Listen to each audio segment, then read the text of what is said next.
Welcome to the final episode of Dream F1 for this year, and of course we also have some news ahead of the season finale.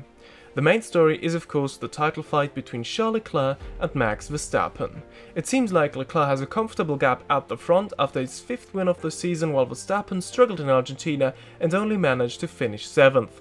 But we all know from the past, especially here in Interlagos, it's not over till it's over. To win the championship though, Verstappen needs to win, while Leclerc finishes no higher than 8th.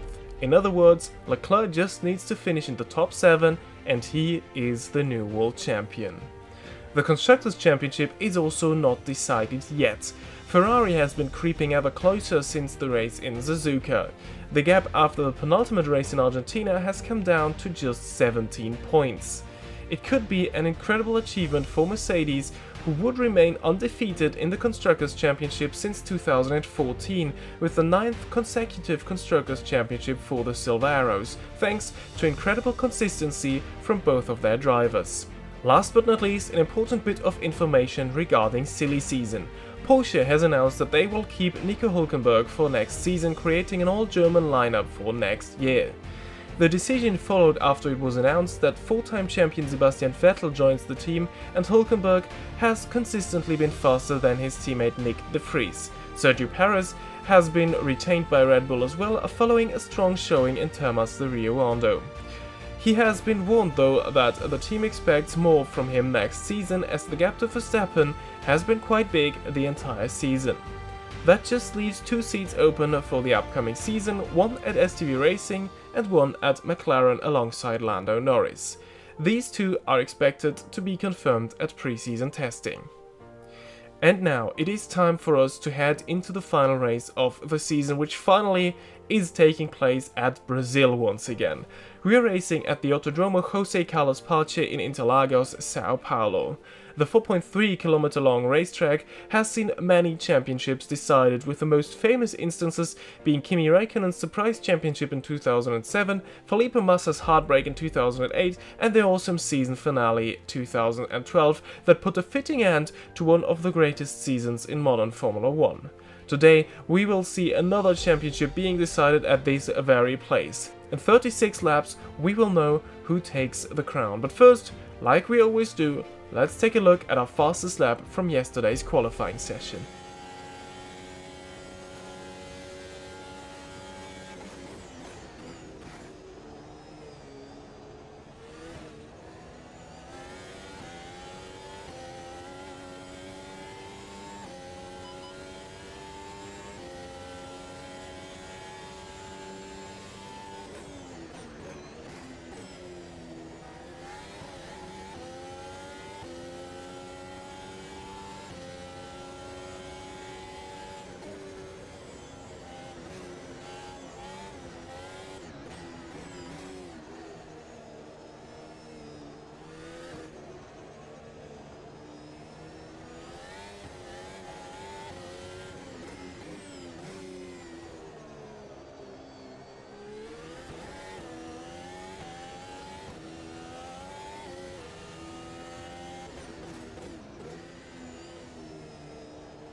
And Charles Leclerc has even improved on his championship prospect by once again taking pole position here in Brazil as well. Alongside him is his main rival Max Verstappen. Third in the championship and third on the grid also is George Russell, and then in 4th we have Sainz, Hamilton, Alonso, Norris, Hülkenberg, Ricciardo, Bottas, Ocon, Vettel, Tsunoda, Stroll, De Vries, Gasly, Joe, Albon, Mick Schumacher, Kamui Kobayashi, Sergio Perez, who didn't even get a good lap in. He starts from a disappointing 21st, Nicolas Latifi then is 22nd, 23rd is Kevin Magnussen, and ourselves, we just couldn't put it together, and therefore we start in 24th and last. And here we are for the final time this season. The 5 red lights are on, and it's lights out, and away we go at Interlagos. And this is, once again, a pretty decent start. Already up into 21st, late on the brakes, into the Senna S. P19 it shows on our dash. Now it's just keeping it together through that tricky bit here. One of the most tricky moments of the race. We made it past the Senna S without contact in lap 1. Now, on the Retro Posta, we go into the Ciudad del Lago, and we are in 20th, but now we're being attacked by Mick Schumacher, who moves past ourselves and moves ahead here. Maybe a chance coming up here. The field bunches up once again into the more technical part of the track in Interlagos. We move past the Haas once again, and now we're just behind our teammate Kamui Kobayashi in his final race for us, as he will go to Honda next season. Side by side we go into Yunsao, and then already on towards the flat out bit towards the line, which will from to lap 3 onwards be a DRS zone. Right now everybody's rear wings remain shut, but as I said, the next lap it will be active. Then there will also be a second DRS zone here on the Retro Posta. Another brilliant overtaking opportunity. In general, like Silverstone for example, Interlagos is almost a guarantee for an exciting and good race, as well racing just works so well here in this generation of cars. Running a bit wide here into that technical bit. Kobayashi battling against an Alfa Romeo up ahead. We take advantage of that situation as he runs a little wide through turn 9. And like that we're up into 19th. And the good thing for now, we look like we're able to keep the pace as we don't get the greatest of exits out of Yunsao, which is a critical corner of course, because this here really is the best overtaking spot on the entire track. Past the pit complex we go. Oh, the Alfa Romeo ahead there. I believe that is Zhou Guanyu. Yeah, it is Zhou Guanyu. Trying to move past the Williams ahead of him. Now we are alongside him, getting a very good run on Albon as well. And we move past 2 spots here on the Retro Posta for the first time after activating our DRS here. And yeah, of course, let's also look at the start from the front perspective of the grid, as this concerns the title fight. And it was a good getaway by Charles Leclerc, who enters the Senna S first and also exits the Senna S first. Verstappen is right on his tail here as they go down the Retro Posta for the very first time. He has a little look, but he rather has to defend from George Russell behind him. He is close, but not close enough to make any kind of move here on the opening lap. So Charles Leclerc managed to hold on to the race lead, and therefore he is perfectly, or more than on track of winning his first Drivers' Championship here today. Well, and this is us in lap 5, still running in 17th, and oh, there is a heavy collision. Something has gone wrong. There was multiple cars involved in a situation there that sees an Alpine spun round. I believe that is Esteban Ocon, Lance Stroll involved in that situation as well. There was an AlphaTauri. We will see a replay. We move up a lot of spots as we are now up to 12, and here is the situation. Esteban Ocon is leading that group of 4, and then it's Tsunoda. No, it's Lance Stroll who has a little look down the inside, dives into the rear of Esteban Ocon, spins him around, creates a traffic jam that stops Tsunoda, that stops himself. Ocon spun around as well. Nick de Vries was holed up in there as well, and by running wide through the Ciudad del Lago, we move past all of them and are now running in 12th. But Pierre Gasly is back. He was also held up by that situation, and he moves past us ahead of the Senna S.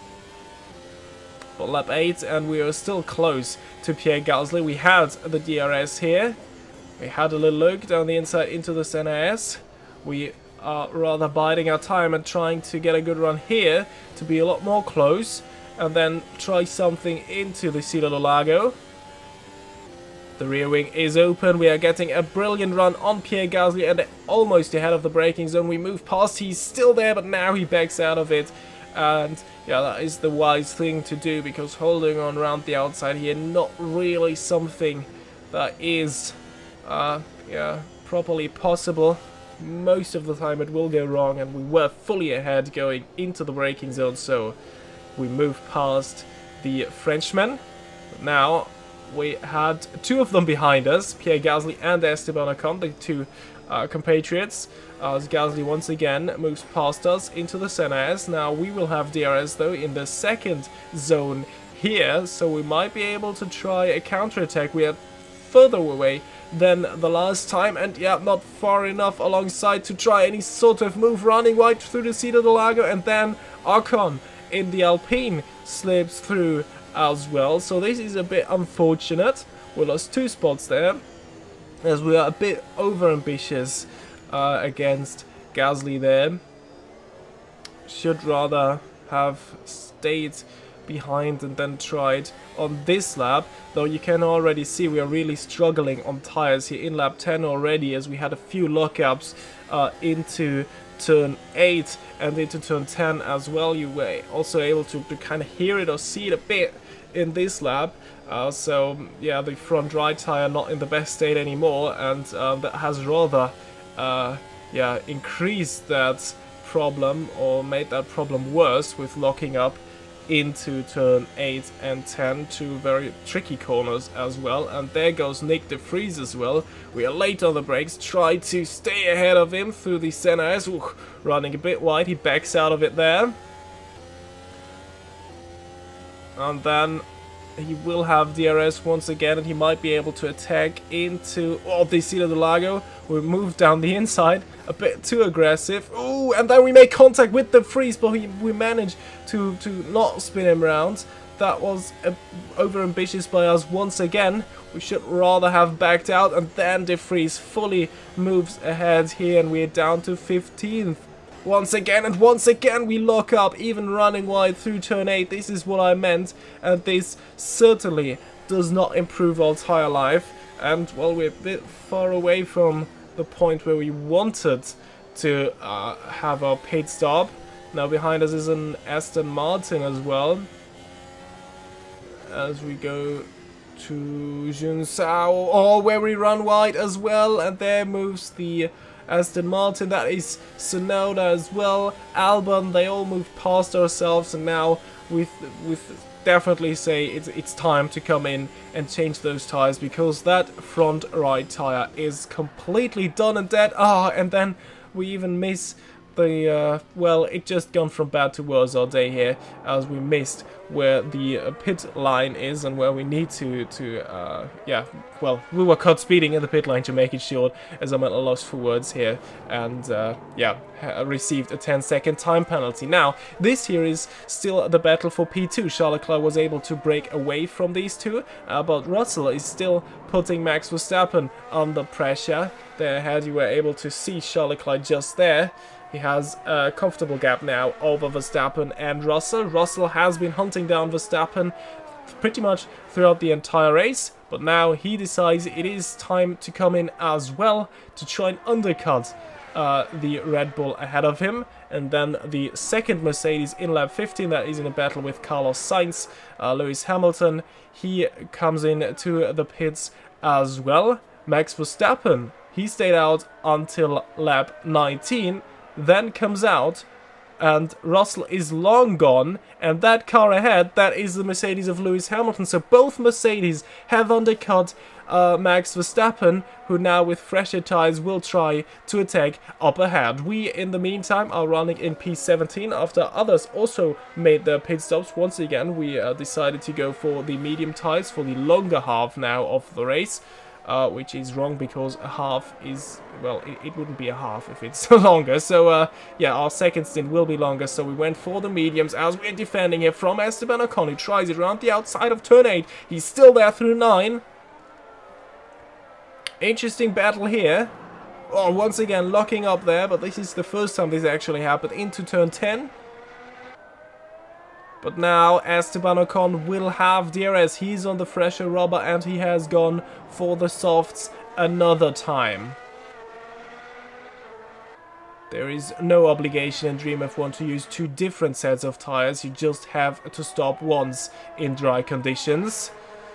And there goes Ocon. This might be a great opportunity for him. We try to get the inside line. We do, but Ocon moves around the outside. Brilliant move there by the Frenchman, who now is trying to set after the points once again on his strategy. But now we are getting the DRS on the Retro Posta. We move alongside him and into the Ciudad del Lago. We are past Ocon. He has a little look down our outside there once again. Now this is the bit where we always struggled throughout this race. He has a little look around the outside, does not manage to hold on to it. Oh, running wide there is Ocon. So we're taking a bit much curb there through turn 9.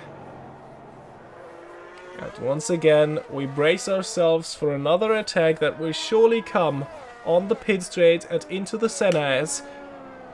Last time he tried it around the outside, he was quite successful, but we were able to counter that on the second DRS straight.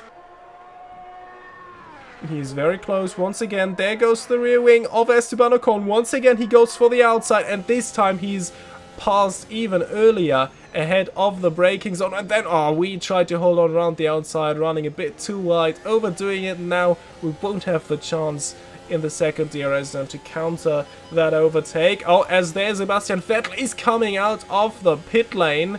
We move past him, locking the front left this time a bit. Balancing stuff out a bit. And yeah, now it was Nick De Vries just behind us, who is the next car we are battling with. After all of these pit stops, we're now running in 12th or 13th rather now, as De Vries made it past. But once again, we might have a chance in the second DRS, but it looks like we're a bit far away from the Dutchman in his last race for Porsche. Uncertain if he will get a seat next season, so he wants a good result here. And by the way, George Russell has not undercut just Max Verstappen, but Charles Leclerc as well. But Leclerc now has caught back up to him. And, well, he doesn't need to take these risks, but still he moves past the Senna's to retake the lead of this race. But of course, remember, yeah, in some sort it's still important because, well, Ferrari might still be fighting for the Constructors' Championship here with Mercedes. So for his team, he moves past George Russell, who still is there, wasn't able to counter that. Has a little look now around the outside, almost leaves the track fully there, but Charles Leclerc manages to hold on to first, and now, yeah, it looks like he's already pulling a bit away. So our championship leader back in the lead of this race as well now, and yeah, I don't think Russell will be able to come back from this. Look at the gap already. Charles Leclerc is truly flying, and now this battle for 12th has become a battle of 3 cars, as we just have a little look down the inside of Nick De Vries just behind us. You can already see in our mirrors there is now Daniel Ricciardo as well, who is also fighting for a seat next season. So this is interesting. This might also be a bit of a farewell race we have with these two here in the final race of this season. We just moved past De Vries, but then ran wide, and the Dutchman just retook 12th from us. Yeah, now you can really see the orange car there behind us. They both want to make an impression on their final race here, but they're both once again running outside of the points. Now, well, don't forget we still have a 10-second time penalty, so we won't have anything to do with the points today. Also regarding, well, we're sitting in 13th, so we won't have anything to do with the points one way or another. But this once again is quite a good race for us here, especially considering how qualifying went, and now we are vulnerable to Daniel Ricciardo, but still we have the DRS from Nick de Vries, not enough to make any move on Nick de Vries, and side by side with Ricciardo we go through the center as almost a bit of contact there. We defend 13th from Ricciardo. Now we might be able to try something against de Vries. We're not far enough. We defend the inside, but therefore we run wide because we mess up our entry defending from Ricciardo, and therefore the Australian moves past ourselves. It's just 6 laps to go right now, but we just want to have a good battle now at the end of this race to the line. We're pretty much fighting for nothing here, but yeah, giving these two a good run for their money and giving them a chance to impress on their final outing, probably, for their teams. Well, we don't know for Daniel Ricciardo. McLaren has not said anything, despite not being too happy with Ricciardo's performances. Now we might be a bit far away to try anything. Are we still in the DRS? Yes, we are. Only just, but that helps us a lot as we... Wow, look at the run we are getting here. Thanks to DRS, we're able to manage to kind of dive bomb Daniel Ricciardo here, pulling a Daniel Ricciardo move against the man himself, and we move past up into 13th.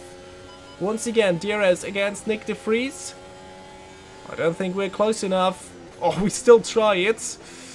Ooh, almost. There was a bit of contact. De Vries runs wide. We left him the space though. That was not entirely down to us, but he still stays ahead. No harm done. Hard, but I think fair racing still on the limit, but just not over it, or maybe just a little tad over it. We've seen far worse moves into that corner.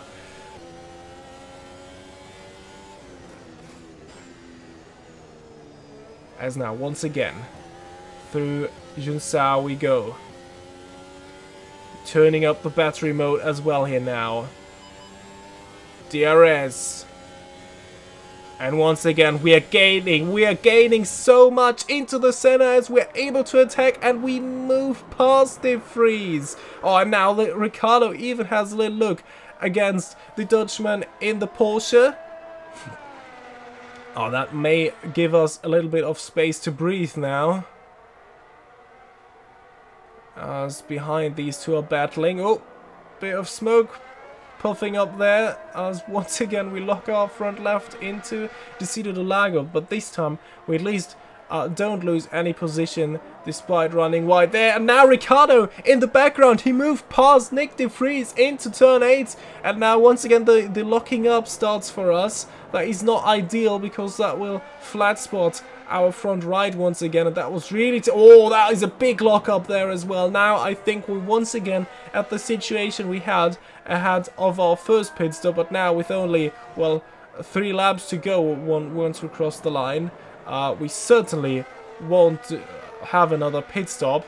We'll go to the end from this. Now de Vries is dropping behind a little bit, as there goes Daniel Ricciardo, who already is alongside us there, and yeah, I think he will easily move past into the braking zone. No, he switches lines. Oh, he sold us the dummy there. Well done by Daniel Ricciardo. Then once again we run wide, and Ricciardo up into 12th. In that one lap he moved past both de Vries and ourselves, and yeah, no chance for any counter-attack, and I fear through the technical bit Ricciardo will now easily leave us in the dust, because, well, we are struggling in that technical part due to how we treated our tyres. Now, this is already the end of the penultimate lap. Hamilton against Verstappen. This is the battle for third. Ahead, you can see Russell still running in second.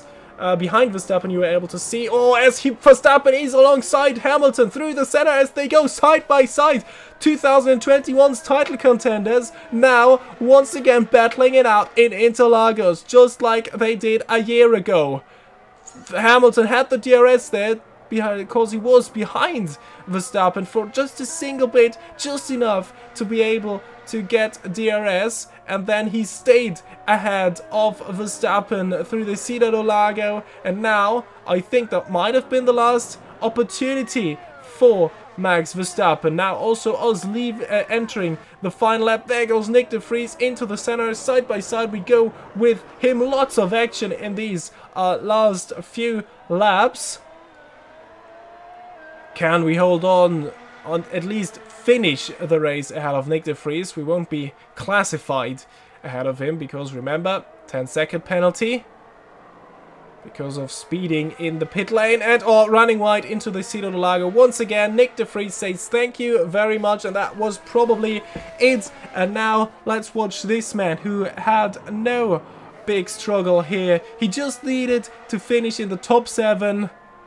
Well, he won that race here, or he is about to win this race. Charles Leclerc wins the 6th race of the season here in Brazil and wins the Drivers' Championship in style. Ferrari is back, their first Drivers' Championship after 2007, their first general championship of any kind since 2008. Congratulations to Charles Leclerc. This is the battle for 3rd, and this is crucial for the Constructors' Championship. Mercedes finishes on the podium with both cars, and that secures the Constructors' Championship for a 9th time in a row. And more interesting news in the Constructors' Championship, we haven't seen him throughout the race. Valtteri Bottas finishes 7th, and with these points he will take Alfa Romeo from currently sitting in 11th in the Constructors' Championship up to 8th. Fantastic job there from Valtteri Bottas.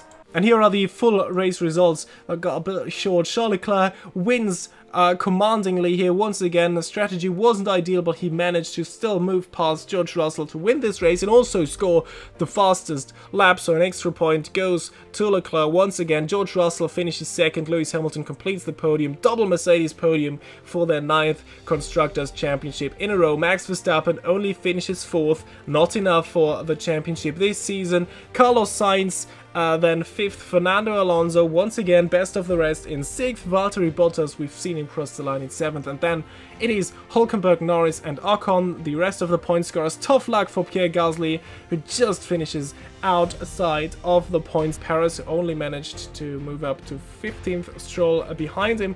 We, with our 10-second penalty, are classified in 17th, and Sebastian Vettel, you've seen him come out of the pit lane just behind us.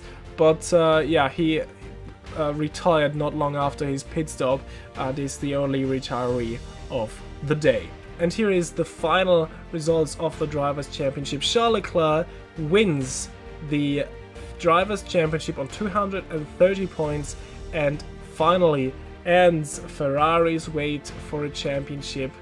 Max Verstappen just finished 2nd, and well, it was all down to a disappointing run in South America. Argentina and Brazil, they have not gone to plan for Verstappen, and this is where he lost loads and loads of points. George Russell just finished behind him, missed the consistency in 3rd, Lewis Hamilton 4th, Carlos Sainz 5th. Alonso in the final race also moved past Sergio Perez once again, so Red Bull might have been a bit early retaining him for next season. Lando Norris then in 8th, Ocon 9th, Hülkenberg completes the top 10. Valtteri Bottas, thanks to a great result here, moves up to 11th. We finish the championship in 12th on 11 points. And then on the second page we have Daniel Ricciardo ahead of Sebastian Vettel, Lance Stroll, Mick Schumacher, Yuki Tsunoda, Nick de Vries, Pierre Gasly, Magnussen, Joe Latifi and Kobayashi and Albon, both with one finish in 11th, but not enough to grant them any points this season. And here is the Constructors' Championship. Mercedes wins 13 points ahead of Ferrari, so Ferrari somewhat able to close that gap, but not enough ultimately to secure both championships. Red Bull Racing most likely down to a disappointing season for Sergio Perez. only finish in 3rd, and then we have Alpine pretty much clear of the rest. McLaren then in 5th, Porsche finishes 6th, then is Aston Martin just ahead of Alfa Romeo thanks to the better finish, so a win on countback against Alfa Romeo, who moved up from 11th to 8th thanks to Valtteri Bottas's amazing finish here.